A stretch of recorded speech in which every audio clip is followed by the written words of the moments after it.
书接上回，熊皮大魔神以一敌五，爆发出全部能量，5位天人境界高手被震得吐血倒飞。秦牧躲在龙麒麟身后，骨骼被压得咯咯作响。待烟尘散去，只见熊皮威风凛凛地站在谷中，胡灵儿又惊又喜。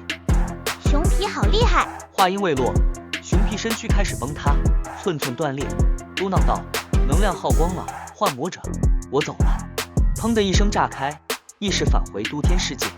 谷外传来罗三破等人的咳嗽声，他们并未死去。枯叶道人家扶而坐，气息枯败，惨笑道：“老道这具皮囊不中用啊！诸位道友务必斩了天魔教主，我在黄泉路上等他。”说罢溘然长逝。卢文书大哭，众人强压伤势，服下灵丹，继续追赶。秦牧拉起被踩在地底的都天魔王，跳上龙麒麟，龙胖跑，龙麒麟腾空而起。青羽散人做起一掌拍来，雷霆奔涌，却因伤势打偏，将前方山头炸开。秦牧吓得一头冷汗，这些天人高手即便受伤，神通威力依然恐怖。他试图再换魔神，但龙麒麟颠簸，符文无法对准，只得作罢。检查一番，秦牧、胡灵儿、龙麒麟皆未受伤，只有都天魔王被打得有些变形。秦牧用朱雀元气将他烧红，矫正肢体。都天魔王羞愤难当，默不作声。秦牧对照地理图，松了口气，这里距离大虚已不足1000里，再过半日就能到边陲。只是密水关走不了，只能走枯寂岭峡谷那条废弃的走私通道，追兵应该不知道这条路。他苦笑一声，回家过真难，简直是从千军万马中杀出来的。天色渐暗，四周愈发荒凉，神断山脉的黑影横亘前方，如同一堵横贯天地的巨墙。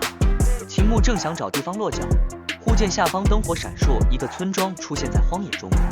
胡灵儿紧张道：“公子，小心有诈！”都天魔王冷笑：“方圆千里不见人烟，这村子凭空冒出来，自然有鬼。”秦牧令龙麒麟继续前行，走了几十里，又见一个村庄，房屋布局、灯光位置与之前一模一样。再走几十里，第3个村庄分毫不差。龙麒麟狂奔数百里，沿途10多个村庄如同复制粘贴，而前方的神断山脉依旧遥不可及。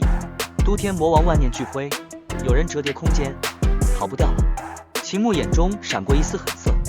进村，龙麒麟降落在村口，秦牧跳下，胡灵儿化作围脖盘在他脖子上，都天魔王紧随其后。村口一条狗狂吠，柴门打开，一位白眉老者举灯而出，微笑道：“天魔教主客气，村子小，自己寻个房间住下吧。村民很快就到，届时会有一场狂欢。”秦牧面不改色，称谢后选了最大的一处庭院。进屋后，他脸色骤变，飞速道：“都别说话，进堂屋，闭眼睡觉。”他将都天魔王丢在地上，合上他12只眼皮。龙麒麟挤进来，秦牧示意他闭眼。胡灵儿爬到龙麒麟背上，闭上眼睛。秦牧从饕餮袋取出一副卷轴，闭着眼用钉子挂在正对门的墙上，这是瘸子留给他的剑神卑贱图，据说是聋子早年所绘村长，可辟邪。他合身躺下，侧身对着房门，瞪大眼睛一动不动，外面寂静无声。过了片刻，脚步声纷至沓来，熟悉的声音响起：“青山前辈黑夜点灯，莫非寻到了天魔教主？”正是卢文书。白眉老者青山道人答道：“天魔教主已在村中睡下。”青羽散人声音传来：“枯叶道人遭了他毒手。”众人又惊又怒，有人提议立刻动手。青山道人说：“不急，等其他同道到齐，再取他性命，庆祝大捷。”接着更多脚步声传来，欢笑声、饮酒声不绝于耳。天魔教主本事不高，手段却不少，着实难缠。今日解决此寮，还天下公道。凤七无师兄到了，快过来，共饮此杯。窗外灯火通明，阴影斑驳。胡灵儿瑟瑟发抖，秦牧伸手盖在他肚子上，示意他闭眼。过了良久，青山道人笑道：“诸位，天色不早，该送天魔教主上路了。”院门吱呀打开，卢文书当先踏入，笑道：“天魔教主睡得真熟。”话音未落，他的头颅无声无息从脖子上滑落，尸体扑倒在地。众人惊呼：“有高手！”轰隆一声，院墙被撞碎，数位天人境界强者周身光焰腾腾，身后神人虚影浮现，气势滔天，冲入院中。然而他们刚刚落地，头颅便齐刷刷滚落，死得莫名其妙，仿佛院中有一尊无形的神，挥动无形之剑，割取任何闯入者的性命。一位高手以剑于护体，步步为营向堂屋走去。他看到了那幅画画中一个中年男子背剑而立，侧脸余光流露出惊天杀意。画中的留白处仿佛隐藏着尸山血海，幽毒盛宴。他怔了怔，然后看到了自己的头颅正从脖子上滑落。青山道人将那颗头颅抓在手中，看到死者眼中各有一道剑光，沉声道：好剑，剑来自那里那幅画。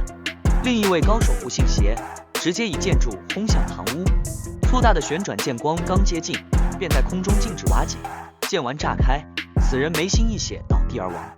青山道人大喝，打开6大神藏，身后龙首神人虚影浮现，手持明镜紧张地望向堂屋。堂屋内，秦牧眯眼看去，只见那幅画上一个身影飘了下来，中年男子背剑，身影颀长，如灵体般走向院子。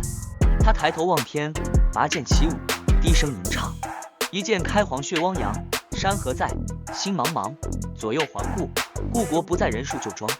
剑光纵横，刹那间天地间充满了凌厉的剑气，穿梭于时空之中。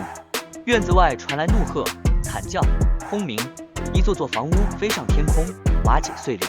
秦牧紧闭双眼，耳边剑气破空声急促而短暂。不知过了多久，一切归于寂静。他睁开眼，只见那身影走回，似乎要回归画中，却突然崩散成一滩墨迹，落在地上。墙上那幅画已变成一张白纸，烛光摇曳，村庄静得可怕。